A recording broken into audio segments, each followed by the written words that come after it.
أعوذ بالله من الشيطان الرجيم بسم الله الرحمن الرحيم وبه نستعين. We were discussing the disputes and the differences within the Shia world and the Shia sect. We said we will be discussing these differences chronologically. So what we did in the previous discussions is that we have discussed the disputes from the 2nd century till the 5th century. We plan to, inshallah, discuss today 6th century onwards. But before I get into the discussion from the 6th century, one of the questions which is being asked is this, that why are we repeating some of the issues? That is, for example, if there was takfir being done in the 2nd century, and then the takfir is being done in the 10th century, why are we repeating the same thing? It happened, and the same thing is happening in the 10th century. So why are we repeating? Or for example, the theologians and the muhaddithin, the traditionalists, had differences and disputes in the 2nd, in the 3rd, 4th century, and then in the 10th century, the same thing happened again. Why are we repeating and mentioning it again? So there are two reasons for it. I thought I clarify before we get into the discussion. Number one is to know our history. Now, we can't mention every dispute and every difference which occurred, but at least generally to know our history and the evolution of the concepts which happened with time. Okay, that is number one. But number two, which is very important, the issue of knowing the reason of why these disputes took place. Why did these differences come up in the first place, so we can avoid those differences, or at least we realize that we can agree to disagree on these issues. Okay, so and that is why you will notice whenever I'm mentioning disputes, I'm trying as much as possible to mention the reasons and the causes as to why these disputes took place. So for example, the previous discussion we had where we were discussing the disputes in the 3rd to 5th century between the muhaddithin and the theologians and the rationalists, who I call. I mentioned that the rationalists and the theologians' reason of having disputes with the muhaddithin were two. There were other reasons, but two we mentioned in the last discussion. Number one was they were telling and they were accusing, or they were saying that the muhaddithin are understanding hadith literally without comprehending, without understanding. And that is why their understanding of Islam and Shiism is faulty according to the rationalists. The second reason we mention, and that is still prevalent till today, and this is where I say that for those of you who are doing research, these pointers, you should write them down, because whenever you are doing research, these pointers should be something which you should focus upon. Okay, so the second reason we gave was they said that because they rely on khabar wahid, on solitary reports, that is why their understanding is defective and faulty. Okay, so when we zoom in on these reasons, these are very important for a person who is doing research. Okay, so I thought I clarify this before we get into today's discussion. So today's discussion, we want to start from the 6th century onwards. Notice I'm quoting Sayyid ibn Tawus. Sayyid ibn Tawus was a scholar in the 7th century, but he is quoting in this portion of his book from a scholar from the 6th century, Qutbuddin Rawandi, another great scholar we have had in within Shia scholarship. Okay, and that is why I'm saying we are starting now the discussion from the 6th century. Now, this book, Kashful Mahajja, Lithamarat Mahajja, is a book written by Sayyid ibn Tawus where he advises his son. And that is why this book is very important, because these are the important advices he gives to his son. Now, before we get into the statement which he has written, A brief context of this statement will help us understand where does this statement come from. Some of you, I don't know if we mentioned this earlier, but some of you might realize or some of you might know that we have plenty of narrations within Shia books and Sunni Hadith books about the condemnation of studying theology and engaging in theological discussions. Plenty. Okay? To that extent that scholars have written independent books. For example, they call it Dhammul Kalam. Okay? Condemnation and disparagement of theology and theological discussions. That's how many discussions and how many riwayats we have in our books and the Sunni books. And that is why one of the biggest dispute has been between muhaddithin and the theologians. So if you remember in the Sunni world, we gave plenty of examples. The last contemporary example we gave was the dispute between the Salafis or the Wahhabis and the Ash'aris. Now, the majority of the Sunni world is Ash'ari, okay? They follow the Ash'ari creed.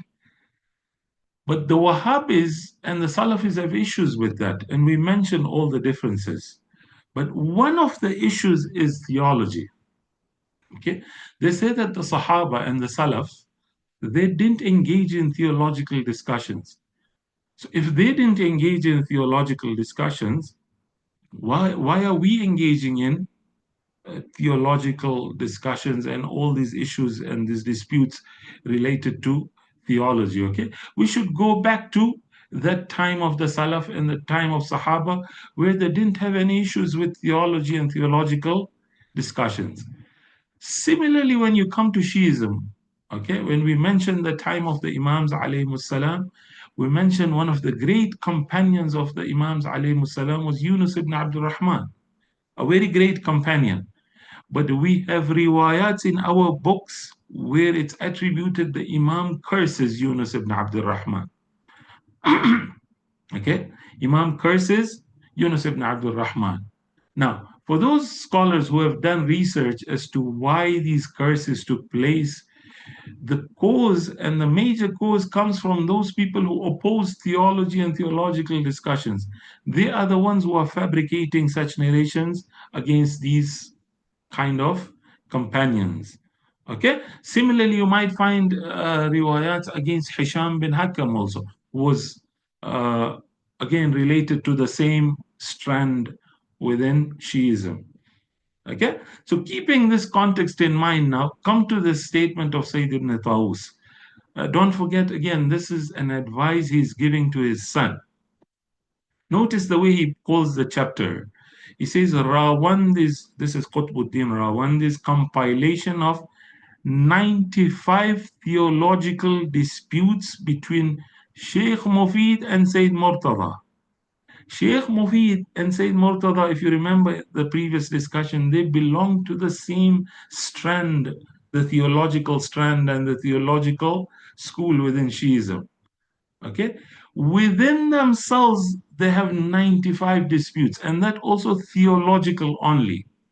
Qutbuddin Rawandi then will say that if I mention other disputes, the book will become long. So he just suffices himself with the theological differences. Before I get into this statement of Sayyid ibn Tawus, I would just like to mention this here, that those who keep on saying that we have one Shiism, we have one reading of Shiism, come see, this is scholarship. Okay? Within one strand, we're not talking even between the differences between rationalists and theologians and muhaddithin and mystics and all whatnot. No. We are talking about differences only within theologians themselves. Sheikh Mufid and Sayyid Murtada in 1 century. They had 95 theological differences. Okay? So to come and claim that we have one reading of Shiism and anybody who doesn't follow this reading of Shiism is deviated and misguided, this is either, again, I would say that either they're ignorant or they're pretending to be ignorant. Okay? Now, coming to Sayyid ibn Tawus' statement, he says that amongst the evidence confirming the authenticity of narrations warning against theology. We mentioned, yeah, there are plenty of narrations. Now, we don't accept this understanding of Sayyid ibn Tawus. We're mentioning it because he has mentioned it. He says that one of the reasons to prove the authenticity of those narrations is to see that the theologians themselves have so much disputes. Now, this is as if saying that the muhaddithin didn't have disputes themselves. No, every group and every strand had differences within themselves. So he's trying to use these disputes and these differences to prove that theologians are wrong and you should not engage in that in theology, and those ahadith are authentic. Okay, so he says, because I discovered this treatise and this epistle of Qutbuddin Rawandi, in which he mentions the disagreements between Sheikh Mufid and Sayyid Murtada. And then he goes on mentioning, he says, Rawandi outlines approximately 95 theological principles, usuluddin, not even in the furu, only in the matters of usul and theology over which they referred. Okay, now, this is interesting, the statement he says, if I were to list all their disagreements, then this book would not suffice. Do you get me? Okay, the differences are huge. And that is why I keep on saying that the only way forward is dialogue. We agree with each other, alhamdulillah, we agree to agree. If we don't agree with each other, yes, we agree to disagree. Now, some people should not understand that here I'm saying we should not critique each other. Academic critiques are very welcomed. Rather, this has been the scholarship of Shiism. Okay? We're proud of academic criticism. But it should not lead to now what has happened in the past. And we'll give more examples as we are going forward. Now, what's interesting, rather, what I wanted to quote is this statement. Now, Sayyid ibn Tawus is telling his own son. Okay, this is the advice he's giving to his son. He says, my son, وَهَذَا يَدُلُّكَ أَنَّهُ طَرِيقٌ بَعِيدٌ فِي مَعْرِفَةِ رَبِّ الْأَرْبَابِ. Oh, my son, you should know that theology is the most distant path from God. That means theologians are very far away from God. This is another dispute, and this is where it reached now. Now we are coming to judge people and saying these people who are studying this field of study are far away from God. Okay? Now look at that period and then look at the period today. Today, rather, we tell our children, study aqaid, study theology, study your beliefs. But look at what was happening then. Okay? That they were discouraging. Rather, as we go further, we'll see it's haram to even study theology. Okay? This was 6th and 7th century. We go further. We go to now 9th and 10th century. This is where Shahid Thani comes in. Now, I'm not mentioning 7th and 8th century because the issues which are happening in the 7th and 8th century, I will mention it later. But to give you a context, what transpired in the 7th and 8th century are two phenomena. Okay, the two things which happened within the Shia scholarship in the 7th and 8th century, and that is why it gives you a context for this Shahid Thani's statement. One is the birth of theoretical irfan. Okay, so you have Ibn Arabi coming in the 7th and 8th century. He now puts the foundation of theoretical irfan. Again, I'm repeating theoretical mysticism. Before this, there was practical mysticism. Again, it has its own issues, which we don't want to get into. But theoretical irfan, which till date people, scholars, as we go further, we will see scholars till date oppose it. Okay, so this was one phenomena which happened in the 7th, 8th century. The second phenomena which happened in the 7th, 8th century was theology starts getting merged with philosophy now. Okay, so if you refer to the books of likes of Allama Hilli, Tajreed and Sharh Tajreed, you will notice that the books are such that They have a flavor and a color of philosophy in it. So if you don't understand philosophy, a lot of the discussions in aqaid, in theology are done, which you will not be able to understand them. Now, what transpired is that you have Khaja Nasiruddin Tusi. Now, Khaja Nasiruddin Tusi is another interesting character which needs study by himself.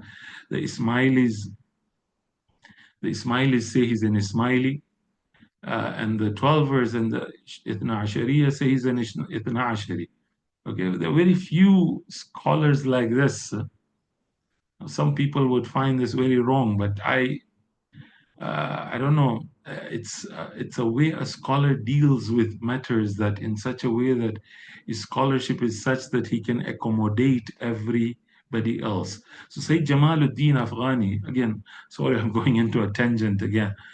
Said Jamaluddin Afghani is one of those examples. If you see this man, every person say he belongs to them. The Sunnis say, because he studied under Said Abdo, okay, the famous scholar from Egypt. Shias say that he's a Shia because he belonged to Afghanistan and the greater Iran and all whatnot.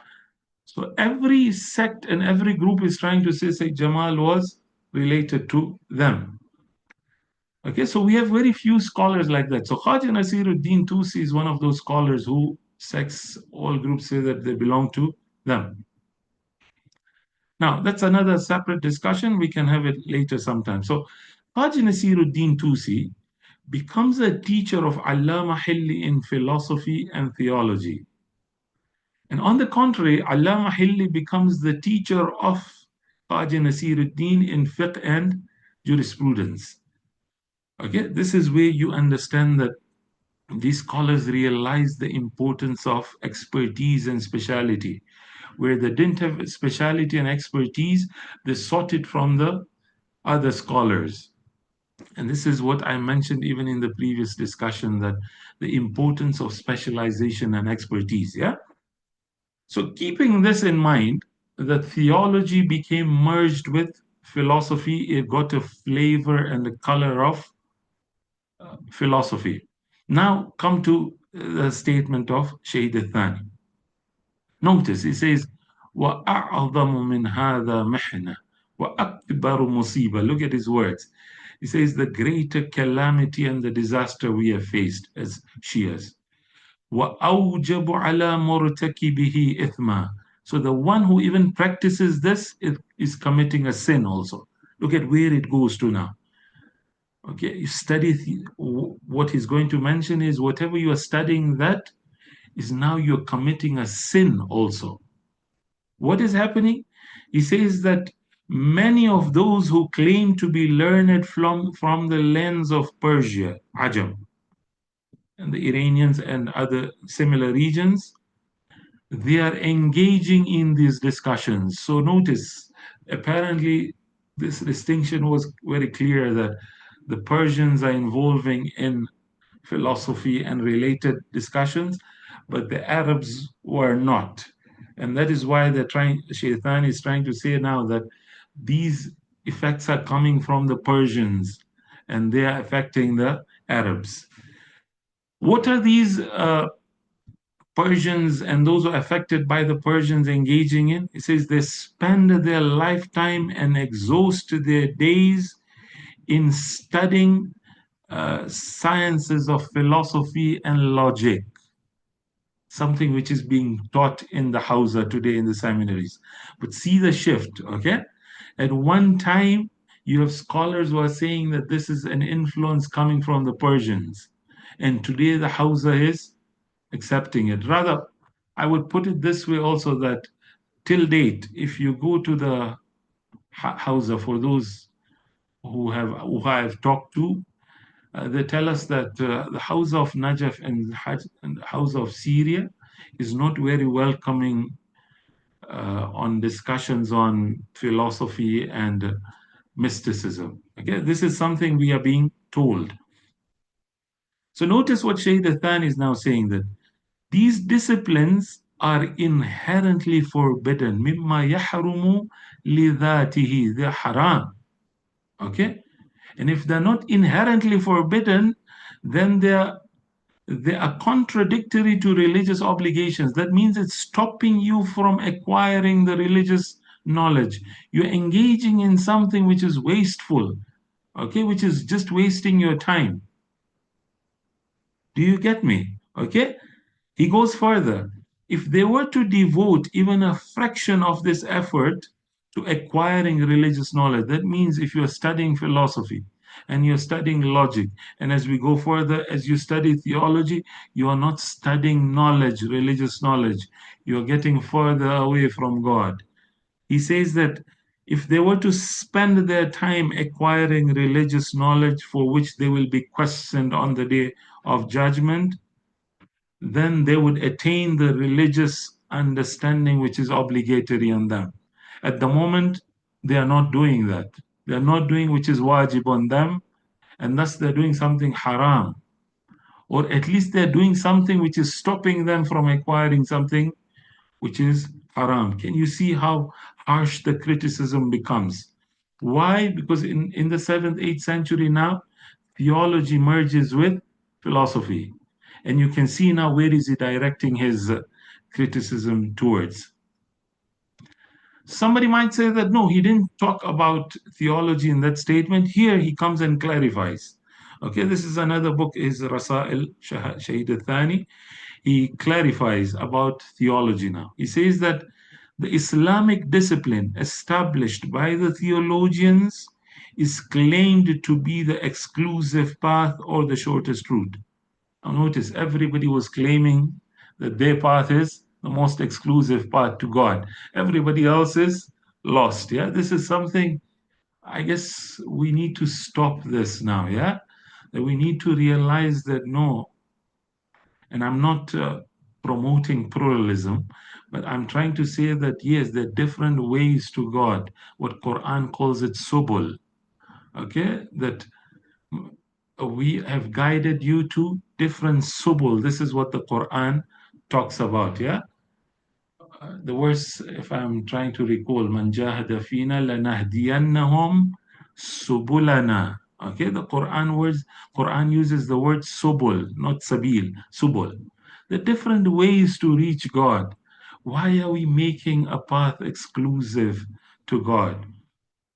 We're narrowing this God the way we some of the scholars put it. Okay, now so Shaykh Thani then continues his criticism for theology and theologians. He says, theology in truth is the furthest.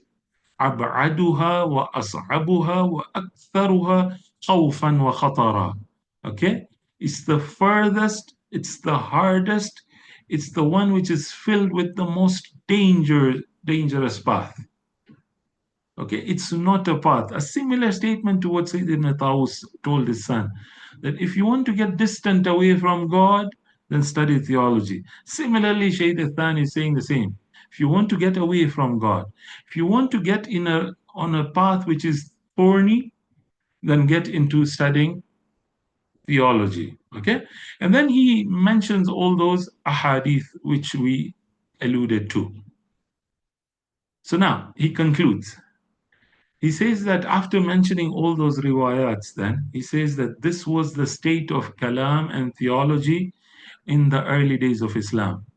Okay, all those riwayats which shows that the Prophet and the Imams alayhi salam prohibited their companions from engaging in theology. If that was the state then, he says, what then of the debates and the widespread disputes prevalent in our time? Can you see, with time, the disputes become even more and more. Rather than reducing them, we are making it more and more. And again, this also points towards the point which I keep on repeating, that there's no single reading of Shiism. Shiism is not monolith, Sunnism is not monolith. Then he makes a very harsh criticism, a very harsh statement. He says, do these groups, that means do these groups of theologians, this is referring to scholars, huh? Do they possess any rational or scriptural evidence to consider studying theology as wajib or mustahab? or is it mainly taqleed أو مجرد تقليد? They're blindly following what their forefathers and what the ancestors left for them. This is exactly the verse Shaykh Thani quotes. He quotes this verse which is in relation to the mushrikeen. And when you ask them, why are you doing what you're doing? They will say that, بل وجدنا آباءنا. We found our forefathers and ancestors doing the same.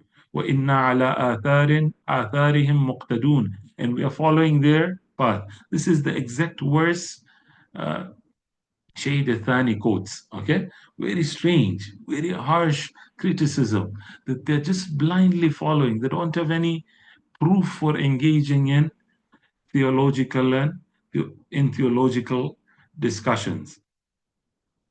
Okay, so this was the 10th century.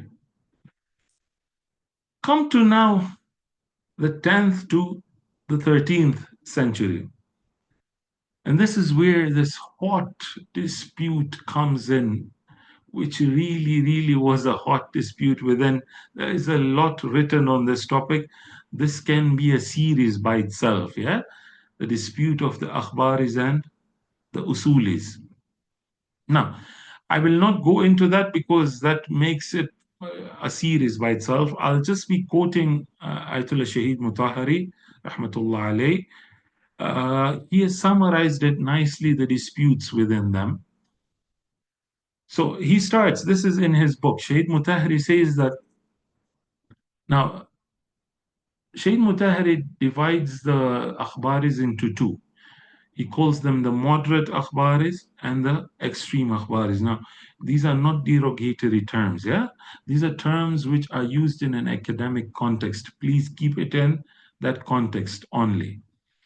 So, the likes of Mullah Amin Istarabadi, who now comes in the 10th, 11th century, he is the extreme akhbari who is the founder, who is known to be the founder of later akhbarism. If we accept this version that there was akhbarism before, even before Sheikh Mufid. And there's some who disagree with that. So we'll say, no, he founded akhbarism. He writes this book, Fawaidul Madaniyah, because he used to stay in Mecca and Medina, and within Medina, he writes his book, Fawaidul Madaniyah. If you go through it very quickly, I've glanced through the book, you will notice the amount of criticism he has towards Allama Hilli. You get now the context, yeah? We say that Allama Hilli introduced theology with philosophy.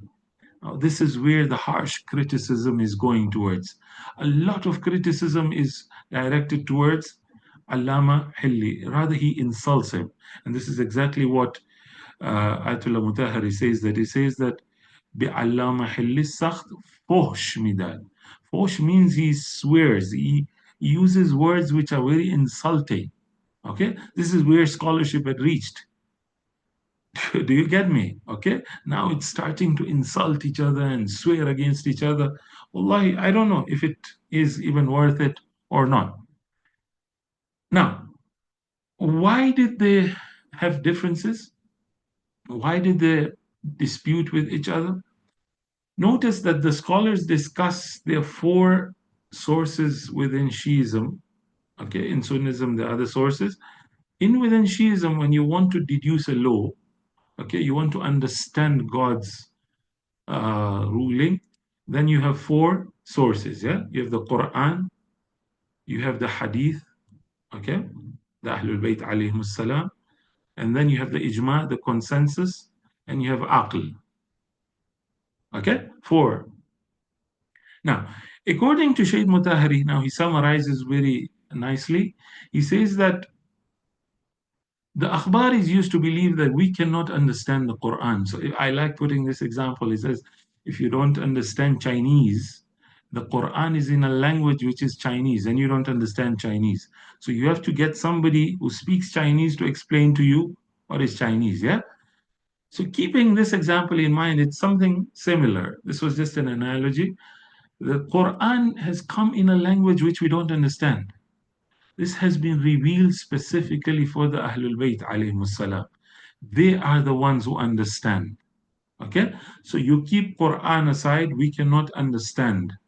And that is why you will notice that the scholars like Sayyid al-Khuya and them, they discuss Hujjiyatu Zawahir al-Quran. Are the apparent meanings of the Quran even understandable or not? The reason they discuss this is because they're answering the Akhbari scholars. So this was Quran. What about Aql? They say Aql cannot go anywhere. Okay? Aql can just bring you to the Quran, to the Hadith. Okay? And after that, Aql is, you have to lock the Aql then.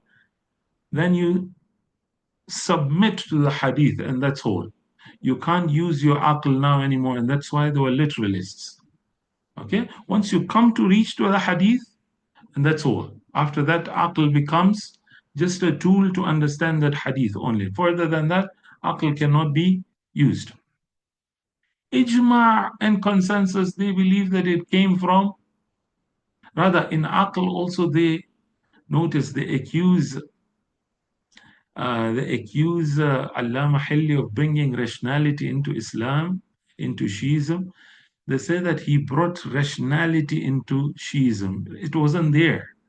That means it came from the philosophers. It came from those people who are thinking with their mind. This is not something which is there within Shiism. Okay? I'll mention a point. Let me finish this point and then I come back to this point. So, Aql is coming from the philosophers, thus not accepted. What about Ijma' then? They say Ijma' and consensus also comes from Saqifa. Okay?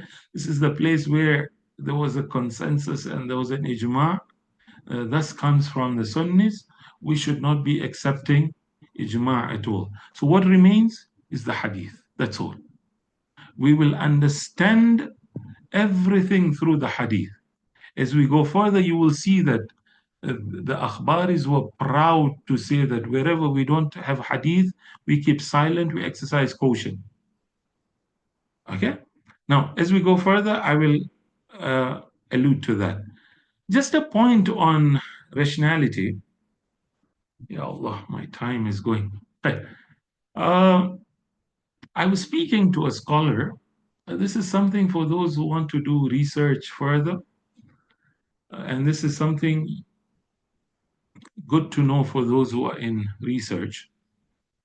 I was speaking to a scholar who is very well versed in sects and denominations, in madhahib. He was telling me, he was speaking to a Bohora scholar. Now, this is not something which is peculiar and particular to this Bohora scholar. Within Shiism, we have scholars like the likes of Dr. Amir Mu'izzi, if you have heard of him. Dr. Amir Mu'izzi also, he is a proponent of this view. He has a book called Divine Guide, Divine Guide in Shiism, something like that. In that book, he proposes this theory also, that it's the likes of Sheikh Mufid and Sayyid Murtada and them who proposed rationality within Shiism. Shiism was not supposed to be a rational religion and sect. It was supposed to be an esoteric sect. It was supposed to be a sect which used to be a Batini sect. Okay? Something similar to what these Bohora scholar was telling this scholar, that you Shias, you Twelvers have spoiled Shiism. Shiism was esoteric in origins. And that is why these people stress a lot on taqiyya, taqiyya, taqiyya, and this esoteric meaning also. Yeah. So the companions of the likes of Jabir al-Ju'fi and Mufaddal bin Umar, who are considered by the classical Rijali scholars and some scholars till now that they are Ghalis, they're saying that was the original Shiism. And what Sheikh Mufid and Sheikh Tusi and Sayyid Murtada have proposed is the rational Shiism, which was not there before that. Okay, so the favorite book which they refer to is Basair al-Darajat. If you refer to Basair al-Darajat, if you have just read Basair, you will understand how much of the fada'il and the esoteric understandings are there within that hadith corpus. Okay, so this was something I just thought I should mention it. So this, coming back to the issue of akhbari and usuli dispute, I'm sorry I go into a lot of tangents, but for those who are doing research, it will help them understand and connect some dots together. So we mentioned what was the main dispute of akhbaris and the usulis. He then mentions another issue of dispute. Now, this is rather not a dispute, rather the result of the dispute. See where it reaches. Okay, now, when it reaches to this level, this is where a person starts crying over this Islam. And you will see that this is something we mentioned in our first lecture also, that these disputes are making people run away from Islam. When they come to Islam, they're like, which Islam should we be following? Okay, everybody is proposing his own Islam. Okay, we sit together with our differences, we sit together. That harmony will be able to attract a lot of people within. So Shaykh Mutahari then goes on saying that the author of Sahib Hada'iq, yeah, Hada'iq al-Nadhira, he calls him a moderate akhbari. Can you see this? Yeah, this is a terminology being used in the academic context. Muhaddith Bahrani, Sahib Hada'iq, a moderate akhbari, Shaykh Mutahari says he aligned himself with Allama Majlisi also. So Allama Majlisi also, Shaykh Mutahari considers him as a moderate akhbari. Now what transpired? Ayatollah Wahid Bahbahani in the 12th, 13th century, he's an Usuli scholar, rather he's the founder of Usulism. Yeah? He was a fierce critique of Akhbarism to an extent. Now this is where it will reach the dispute. To an extent, he gave a ruling that you are not allowed to pray behind Muhaddith Bahrani. This is where it had reached now. A scholar telling you that you are not allowed to pray behind another scholar. Can you see where disputes can reach? Okay, but the akhlaq of Muhaddith Bahrani was beautiful. And they say that because he was a God-fearing, he had a lot of taqwa also. They say that not only did he not say you should not pray behind, rather he encouraged people to pray behind Ayatollah Bahbahani. And then he made a will also. He made a wasiyah that when I die, Ayatollah Bahbahani should read my funeral prayers also. Okay? See the akhlaq now. This is exactly what should be done. Now, it doesn't stop here. The disputes even go further. Now, it doesn't stop in this world. It goes to the hereafter now. I'm quoting from the same Shaykh Mutahari's books. He is quoting from Sheikh Ansari, who is quoting from Sayyid Ni'matullah Jazairi. Sayyid Ni'matullah Jazairi is another Akhbari scholar who was the son-in-law of Allama Majlisi, Rahmatullah alayh. Yeah? Now look at where it reached these disputes.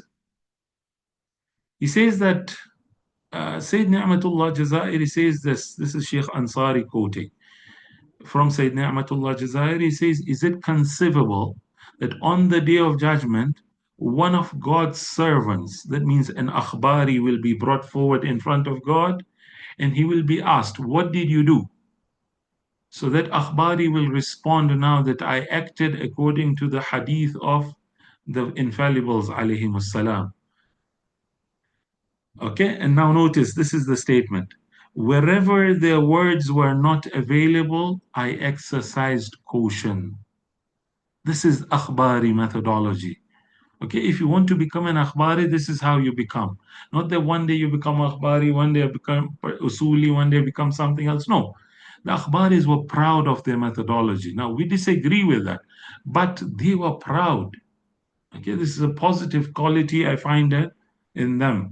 That wherever they didn't find hadith, they exercised caution. No, we don't go into anything and we say we can understand and all whatnot. Okay? Now he says that when an akhbari is brought in front of God, When he's asked, what did you do? He said, I acted according to the hadith of the Ahlul Bayt alayhi salam. Would he be sent to hell? Sayyid Ni'matullah Jazair is asking. It's impossible that he would be sent to hell. Okay. Now, on the other side, he says that someone who is careless and indifferent to the words of the infallibles, alayhi salam, is referring to the usulis now. We all are indifferent. Okay. He's saying that those who are indifferent, someone who rejects any hadith on the slightest pretext. Okay, and this is one of the critiques they have towards Allama Hilli also. They say that Allama Hilli, following the Sunni scholars, okay, which I believe scholarship has to be shared, yeah. So Allama Hilli, before Allama Hilli, hadith would not be categorized into Sahih and Muwathaq and Hasan and Da'if.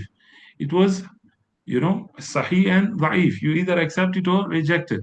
This categorization and gradation of hadith was brought in by Allama Hilli, affected by the Sunni scholarship. This is what they are critiquing. Now, it says you reject the hadith at a very, on a slightest pretext, you reject the hadith. Do you think this person would be sent to paradise? Do you think so? Now, can you see where it reaches? Hasha wa kalla, it's not possible. That means the akhbari will go to heaven and the usuli will go to, decisions are being given, judgments are already being given. Can you see how far it went? Okay. Okay, I will stop here and then continue with the 12th century as we go further, inshallah. In conclusion, I keep on repeating this. That the only way out we have is to be able to say that these disputes were there, these differences are going to remain. Okay? It's if we agree with each other, alhamdulillah, we agree with each other. If we disagree with each other, we agree to disagree and live in harmony.